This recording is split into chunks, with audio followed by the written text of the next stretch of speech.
imagine you're like friends with your coworker, and your coworker is Jimmy Talks, and he's like, oh yeah, I'm a extreme racist. I hate black people. I want to like murderize all of them, epic Fortnite style.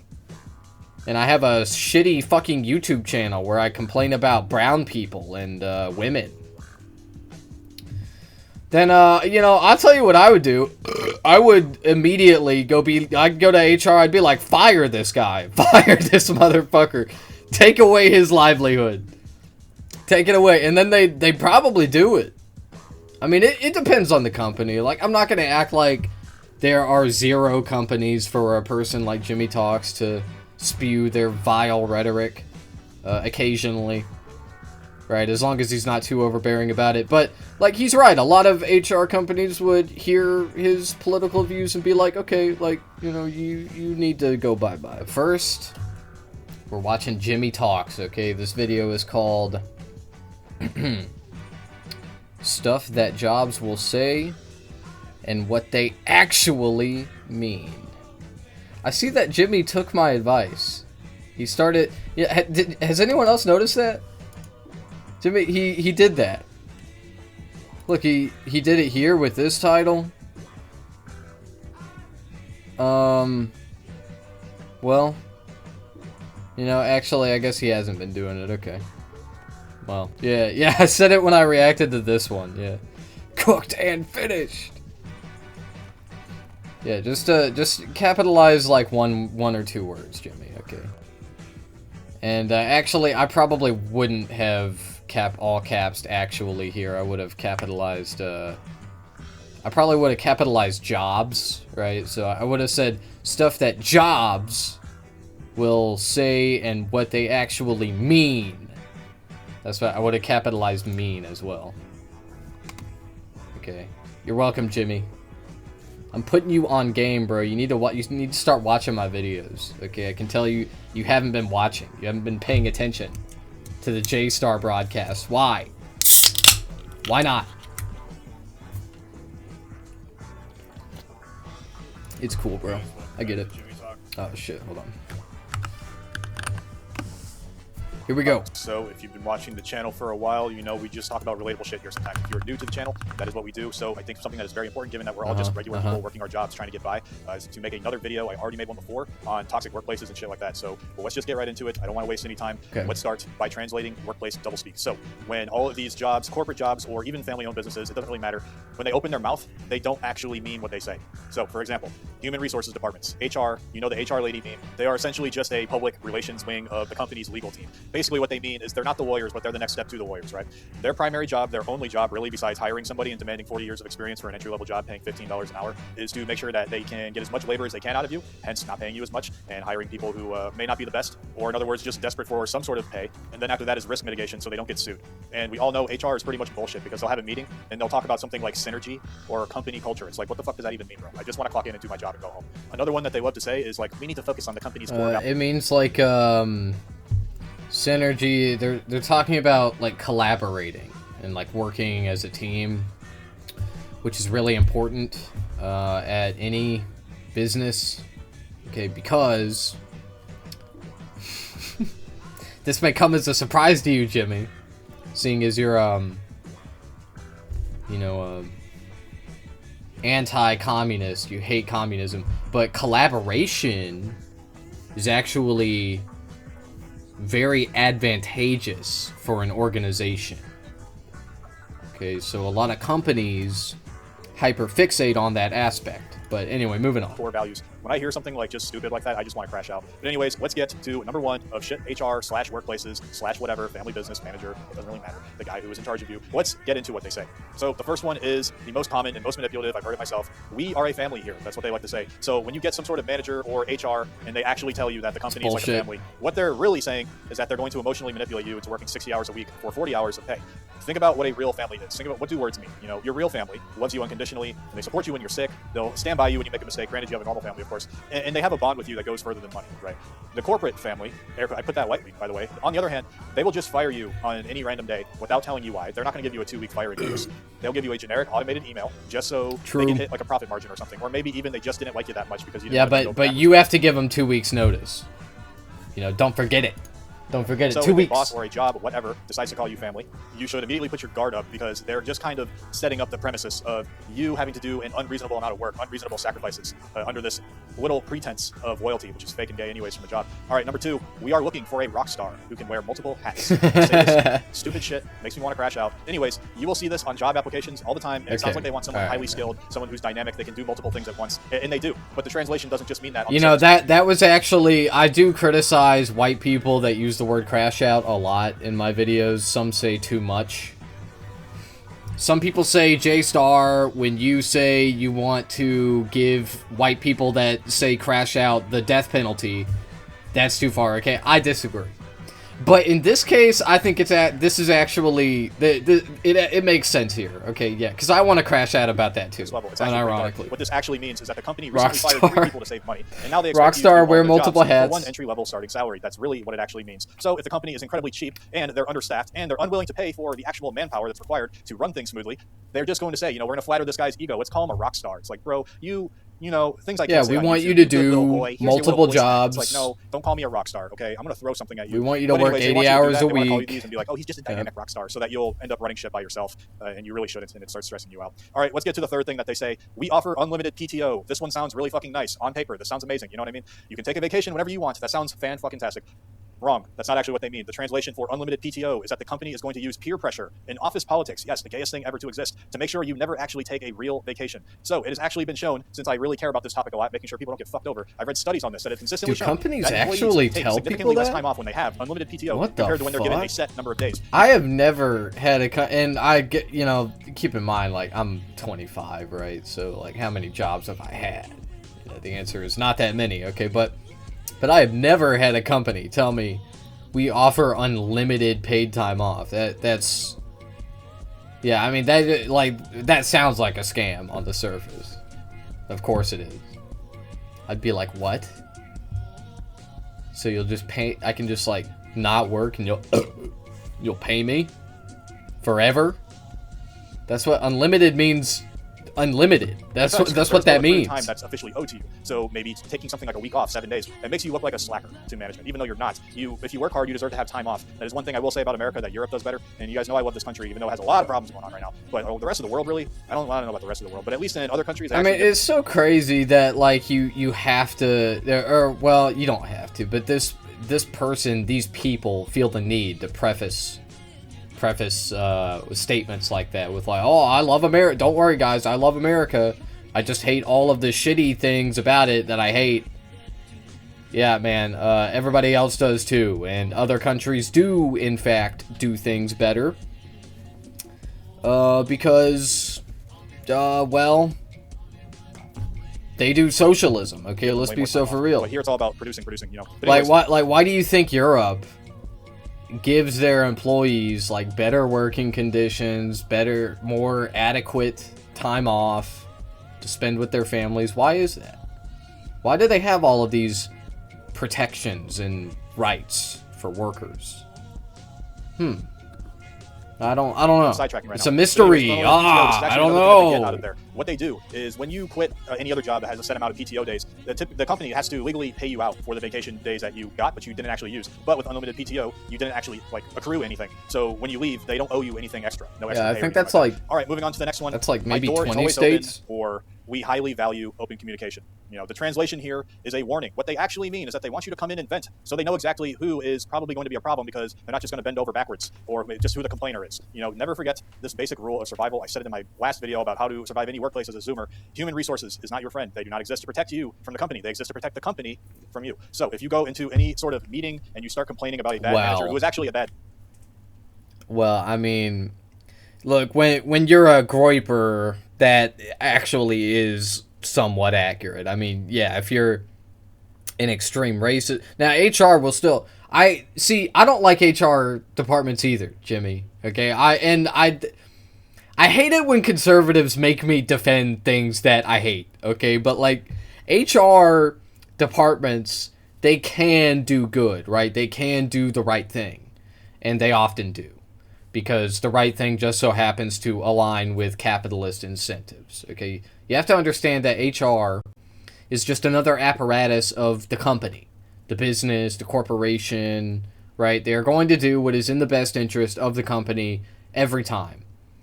And usually that means getting rid of people like Jimmy, who are, you know, extreme racist and generally problematic whenever they start inevitably talking politics with their coworkers. You know, it's like, imagine you're like friends with your coworker, and your coworker is Jimmy Talks, and he's like, oh yeah, I'm a extreme racist. I hate black people. I want to like murderize all of them. Epic Fortnite style. And I have a shitty fucking YouTube channel where I complain about brown people and women. Then, you know, I'll tell you what I would do. I would immediately I'd go to HR, I'd be like, fire this guy. Fire this motherfucker. Take away his livelihood. Take it away. And then they probably do it. I mean, it depends on the company. Like, I'm not going to act like there are 0 companies for a person like Jimmy Talks to spew their vile rhetoric occasionally.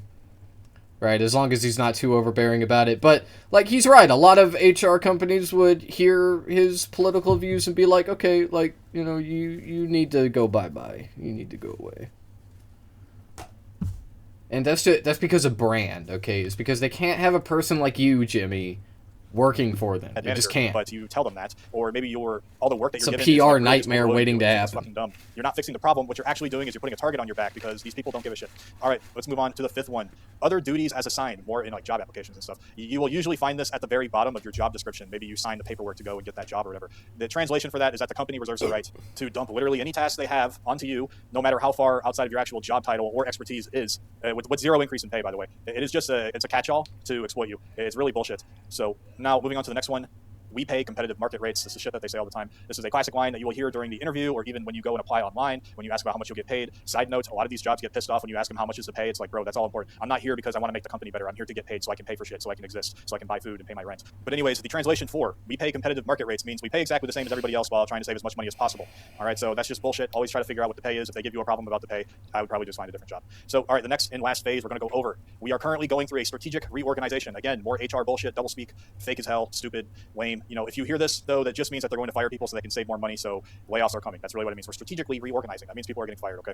All right, so now moving on from the doublespeak, gay language, communist era, mindspeak games that they play on you, very insane. Let's move on to actual toxic workplaces, because let us define this first. A lot of people throw the word toxic around because we live in this sort of like psychologist-centered psychology society now, because everything is ran by women and we're now very gynocentric in our society. So everything is about feelings and stuff like that. But anyways, what actually is a toxic job? Because a truly hostile workplace, you'll know it when you get there. You know, it is a job that actively attacks your sanity, basically. Yeah, man. Yeah, that's why all of our representatives are overwhelmingly men and white, and they're white men, and they represent us. And yeah, society's run by women.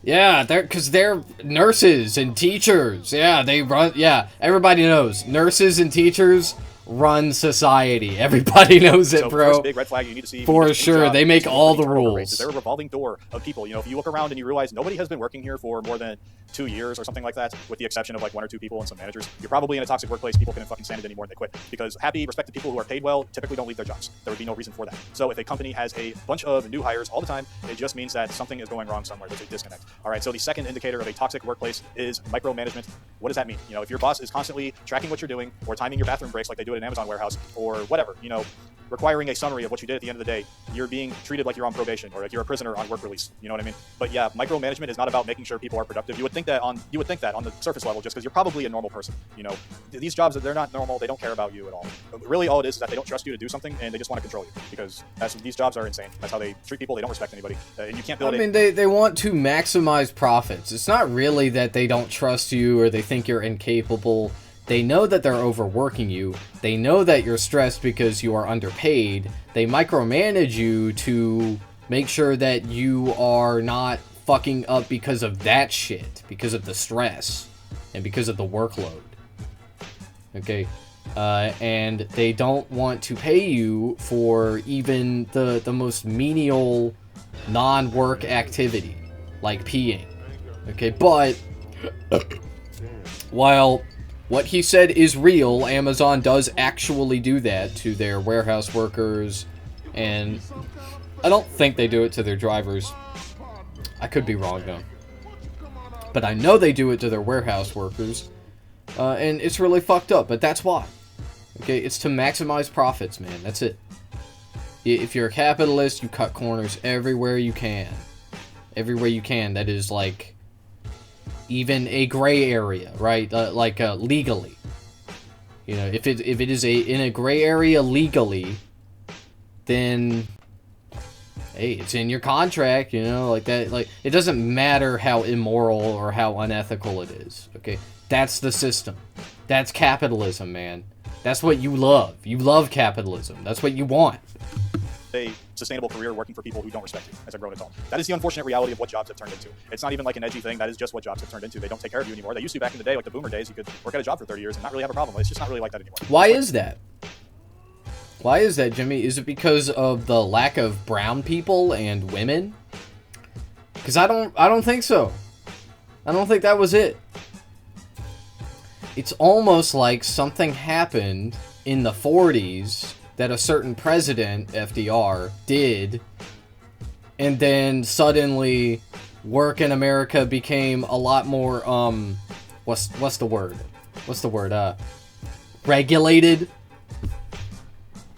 and therefore pleasant, and everybody became, better compensated for the work that they were doing. Oh, wow.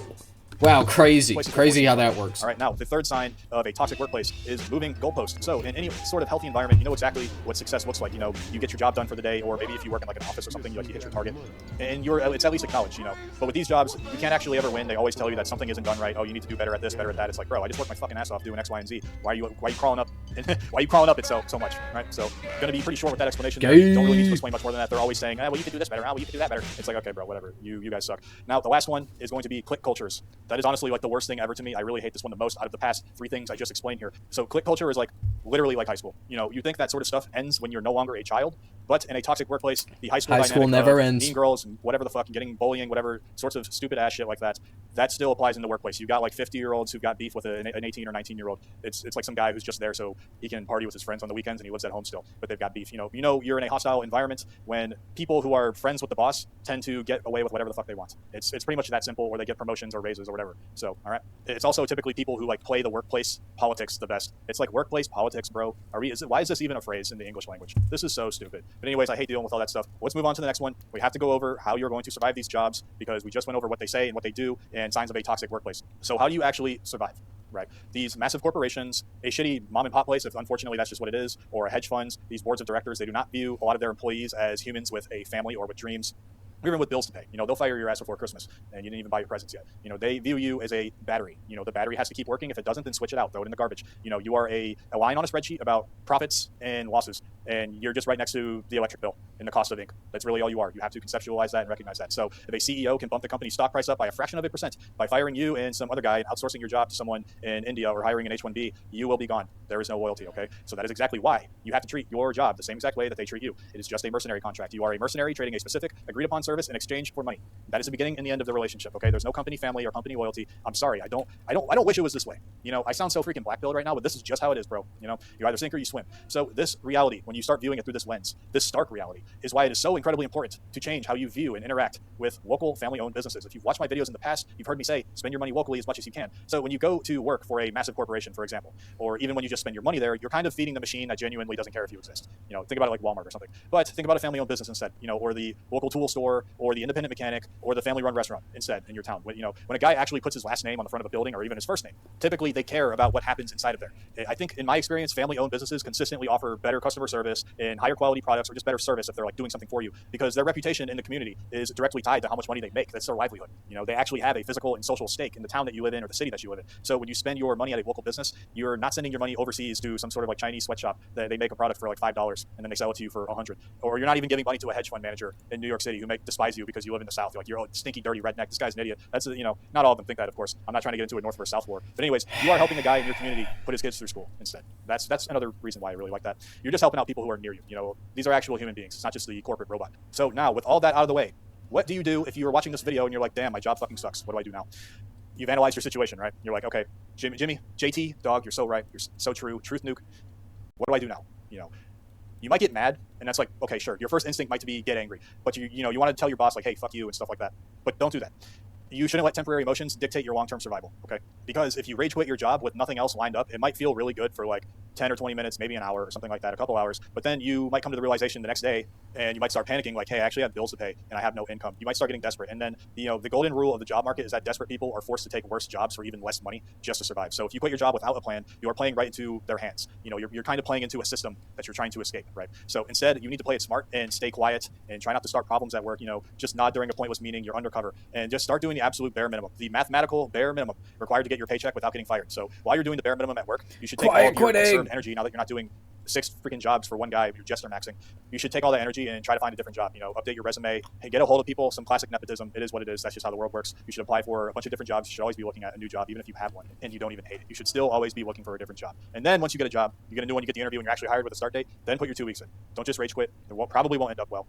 But if you do want to rage quit, there is one thing I have to tell you first. You should have emergency money saved up first, 6 months to a year. If you want to try and coast by on like 3 months minimum, okay, cool. But I think you should have 6 months to a year. It's a lot more secure of a position. Because if you're living paycheck to paycheck, your boss kind of just owns you. Okay, that's the unfortunate reality. So, all right, guys, that about wraps up the end of this video. And like, listen, you know, going to work every single day and dealing with some bullshit at work when you're just trying to clock in, do your job and leave, it's exhausting, bro. You know, you're not crazy for feeling burnt out. A lot of people are by this modern rat race that we have. It is just literally designed to be draining. That's just, it is what it is. It's a system that's built to extract your energy. So yeah, but you have to play the game smartly to actually navigate this. And like, that's why we should deregulate it. Keep your head down, do the work you're paid to do. Genius. And focus your real energy on building a life outside of work. I don't really see jobs like I need to do something I enjoy. It's like I kind of do a little bit, you know what I mean? But it's more like how much money can I get paid the most doing something I don't necessarily hate so that I can actually live my life outside of work. That's how I do it. You know, there's no family here. I'm not here to make friends. If I do make a friend, then cool. Like, I'm always open to that. I don't hate people or anything. But if I make a friend, that's great. If I don't, hey, if you're a fan of Jimmy Talks, I don't think you should take this advice, bro. I think that you should fucking quit without a plan, starve to death, become homeless. Sounds like a good time. Am I right? Am I right? Hey, maybe it's just survival of the fittest, bro. Maybe it's just social Darwinism at work. Am I right?